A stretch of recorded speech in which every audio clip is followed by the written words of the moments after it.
Hi உறவுகளே, எல்லோரும் எப்படி இருக்கிறீங்க? இந்த பதிவில் என்ன பார்க்க போகிறோம் அப்படின்னு பார்த்தீங்கன்னா, விஸ்வகர்மா கம்யூனிட்டி சேர்ந்த ஆண் வரன் முதல்வனை தான் பார்க்க போகிறோம். இந்த தம்பிக்கு வந்து டேட் ஆஃப் பர்த் அப்படின்னு பார்த்தீங்கன்னா 12 1வது மாதம் 1997 பிறந்திருக்காங்க. இவர் வந்து எந்த ஊரில் இருக்காங்க அப்படின்னு பார்த்தீங்கன்னா, நம்ம நாமக்கல் மாவட்டத்தில் தான் இருக்கிறாங்க. இவங்க ராசி அப்படின்னு பார்த்தீங்கன்னா கும்பராசி, நட்சத்திரம் அப்படின்னு பார்த்தீங்கன்னா சதயம், லக்னம்னு பார்த்தீங்கன்னா மீனம்.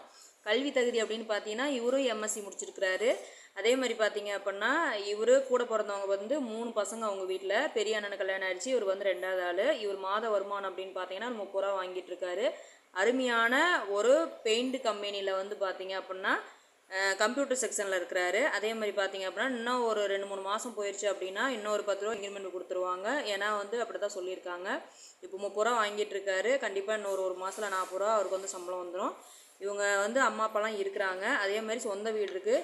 ஒரு ஃப்ளாட் ஒன்று வாங்கி போட்டிருக்கிறாங்க. அதே மாதிரி வீடு அப்படின்னு பார்த்தீங்கன்னா மெத்த வீடு. இவருக்கு பார்த்தீங்கன்னா ராகு கேது செவ்வாய் எல்லாமே இருக்குது.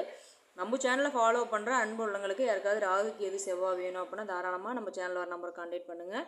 அதே மாதிரி பார்த்தீங்க அப்படின்னா இந்த தம்பிக்கு வந்து எந்த கெட்ட பழக்கமும் கிடையாது. இவங்க வந்து சொந்தமாக ஹோட்டல் கடை வச்சுருக்காங்க. ஃபேமிலி பார்த்தீங்கன்னா அருமையான ஃபேமிலி. அவங்க அம்மா அப்பாலாம் நல்ல தாங்கமான குணமாக வாய்ந்தவங்க. அதாவது உங்கள் பெண்கள், அதாவது பெண்கள் வீட்டில் வந்து யாராவது இந்த சேனலை பார்த்துட்டு இருந்தீங்க அப்படின்னா இந்த ராசி நட்சத்திரத்தில் இந்த மாதிரி ராகு கே செவ்வாயில் இந்த ஏஜில் யாராவது தேடிட்டு இருந்தீங்கன்னா தாராளமாக நம்மளை கான்டாக்ட் பண்ணி மேலே வரவங்களை தெரிஞ்சுக்கலாம். இந்த வாய்ப்பு கொடுத்த அன்பு உள்ளவங்களுக்கு நன்றி, வணக்கம்.